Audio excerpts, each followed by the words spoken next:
22 मार्च 1959 की एक खामोश दोपहर को 8 नौजवानों का ग्रुप कैसल्टन डर्बीशायर में वाक़या एक मशहूर गार पीक कैवरन पर पहुंचा, जो वहां मौजूद पीक कैवरन गार को एक्सप्लोर करने आया था। ये ग्रुप ब्रिटिश पैलियोलॉजिकल एसोसिएशन का था। पैलियोलॉजिकल एसोसिएशन एक ऐसी तंजीम जो बरतानिया में गारों की खोज और मुतालिया के लिए वक्त थी। इस एसोसिएशन को वो लोग ज्वाइन करते थे जो केविंग के शौकीन थे। केविंग से मुराद गारों की खोज है। केवर्स वो लोग होते हैं जो गारों की सैर करते हैं और इनके अंदरूनी हिस्सों को दरियाफ्त करते हैं, जिनको कुदरती मनाजर, ज़ेरे ज़मीन दुनिया और चट्टानों की साख को करीब से देखने का शौक होता है। यही शौक इन 8 लोगों को भी यहाँ खींच लाया था, लेकिन वो नहीं जानते थे कि ये एडवेंचर उनके लिए क्या छुपाए बैठा है। केव एक्सप्लोरिंग जो इनका शौक था, कई बार वो ऐसा कर चुके थे, पर इस दफ़ा शायद वो आखिरी दफ़ा ऐसा कर रहे थे। ये तमाम लोग ऑक्सफोर्ड यूनिवर्सिटी के स्टूडेंट्स थे, जिनमें से एक 20 साला नील मॉस भी था। नील मॉस बैलियल कॉलेज ऑक्सफोर्ड में फ़िलासफ़ी का स्टूडेंट था, जो एक अमीर घराने से ताल्लुक़ रखता था। उसका बाप ब्रिटिश कॉटन एग्जीक्यूटिव के ओहदे पर था। नील को शुरू से ही कुदरत के अजायबात और छुपी हुई चीज़ों को खंगालने का बहुत शौक था। ज़मीन के नीचे छुपी हुई गारों को एक्सप्लोर करना उसका पसंदीदा मशगला था।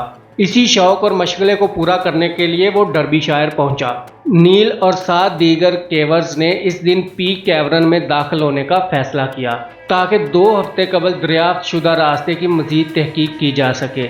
इस छुपी गार में एक ऐसी मुसीबत उनका इंतज़ार कर रही थी जिसका उन्होंने कभी तसव्वुर भी नहीं किया था।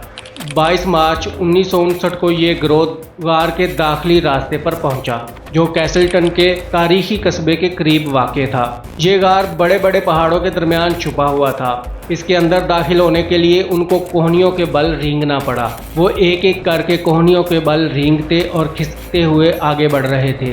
केव का दाखिली हिस्सा तंग था, लेकिन आगे जाकर ये चौड़ी हो जाती थी। केवर्स का ये ग्रुप उसकी खूबसूरती से लुत्फ़अंदोज़ होते हुए आगे बढ़ रहा था। जब वो स्टैगमाइट चैम्बर में पहुंचे, ये चैम्बर काफ़ी खुला था।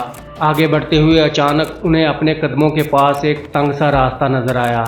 ये एक शाफ्ट था जो सीधा नीचे जाता हुआ नजर आ रहा था। उसे देखकर वो बहुत हैरान हुए और उनके अंदर एक क्यूरियोसिटी जागी। वो इसके अंदर जाकर देखना चाहते थे कि इसमें क्या है, लेकिन शाफ्ट बहुत पतला था, जिसमें एक आम इंसान आसानी से दाखिल नहीं हो सकता था। हाँ, कोई दुबला पतला उसके अंदर जाने का रिस्क ले सकता था, और यही रिस्क लिया नील मॉस ने, क्योंकि उसके अंदर का खोजी इन गहराइयों को मापने के लिए बहुत बेचैन हो रहा था। वो जानना चाह रहा था कि उसके नीचे क्या है। साथियों ने अंदाज़ा लगाया कि इस शाफ्ट की गहराई तकरीबन 40 फुट होगी, जो कि एक सही अंदाज़ा था। फिर भी उन्होंने एहतियातन 76 फुट लंबी लैडर और रोप नील मॉस के साथ रवाना की, ताकि किसी किस्म का नुकसान ना हो। 22 मार्च 1959 दोपहर 3:30 पर नील मॉस ने रस्सी खुद से बांधी और कब्र से भी तंग जगह में लैडर की मदद से आहिस्ता आहिस्ता उतरना शुरू कर दिया। शुरू में तो सब बेहतरीन रहा। शाफ्ट 12 फुट सीधा यानी वर्टिकल था, जिसमें नील मॉस आसानी से नीचे उतरता गया। उसके बाद 10 फुट लंबा एक मोड़ यानी कटाव था, जिससे थोड़ी मुश्किल के साथ नील मॉस नीचे की तरफ बढ़ता रहा। इस सारे वक्त में वो इस शाफ्ट के सिरे पर खड़े अपने साथियों के साथ राब्ते में रहा और उन्हें सब ठीक होने की खबर देता रहा। इस मोड़ में से गुजरकर आगे फिर 18 फुट लंबा सीधा रास्ता था। नील मॉस आहिस्ता आहिस्ता रेंगता हुआ नीचे की जानिब जाने लगा। जब एक जगह उसे कुछ पत्थर रास्ता रोके मिले, उसने वापस जाने के बजाय इन पत्थरों को हटाकर नीचे जाने का फैसला किया। यही उसकी सबसे बड़ी गलती थी। वो इन पत्थरों को हटाने के लिए पांव से ठोकर मारने लगा। यही वो लम्हा था जब उसका लैडर इस तंग शाफ्ट में जाम हो गया। वो जगह इतनी तंग थी कि वो अपना पांव उठाकर इस सीढ़ी पर चढ़ भी नहीं सकता था।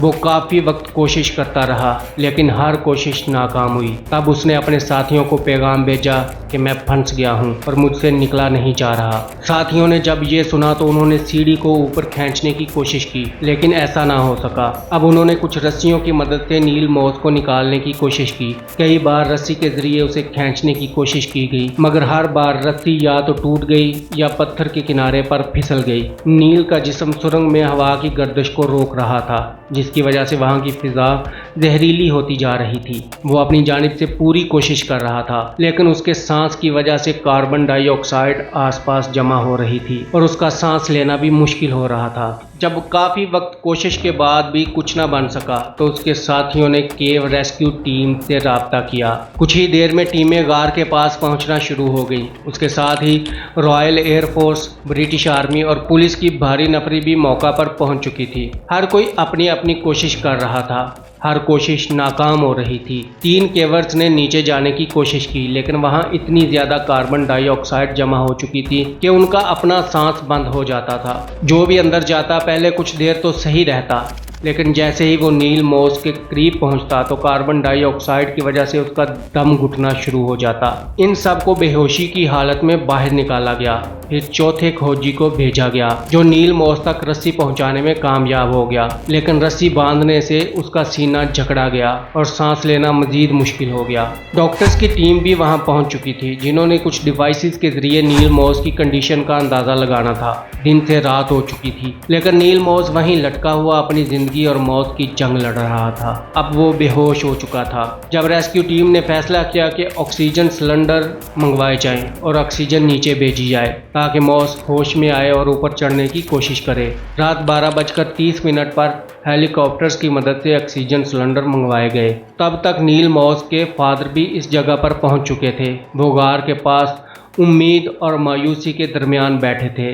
नील मॉस के दोस्त और रेस्क्यू टीम के मेंबरान पूरी कोशिश कर रहे थे और उम्मीद की जा रही थी कि उसे बचा लिया जाएगा। ऑक्सीजन सिलेंडर के साथ ट्यूब लगाकर उन्हें शाफ्ट में लटका दिया गया ताकि उस तक ऑक्सीजन पहुंच सके, लेकिन बदकिस्मती से उससे भी कोई खास फर्क नहीं पड़ा। इन्हीं कोशिशों में रात गुजर गई। अगला दिन भी वहां मौजूद रेस्क्यू टीमें हर मुमकिन कोशिश कर रही थी।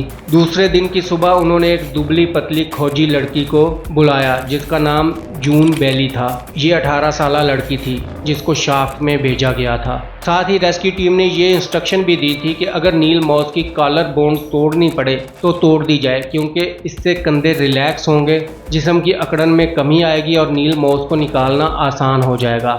हड्डी टूटना जान जाने से ज़्यादा बेहतर था, क्योंकि वो तो ठीक हो सकती थी, लेकिन अगर वो मर जाता तो उसे कभी वापस नहीं लाया जा सकता था। लेकिन इस सब के बावजूद कोई नतीजा नहीं निकल सका। उसकी सांसें मध्यम मध्यम चल रही थीं। रेस्क्यू टीम हर मुमकिन कोशिश कर रही थी कि किसी तरह उसको बचाया जाए, पर कोई कोशिश रंग नहीं ला रही थी। दूसरा दिन भी ऐसे ही गुजर गया, लेकिन कुछ भी ना हो पाया।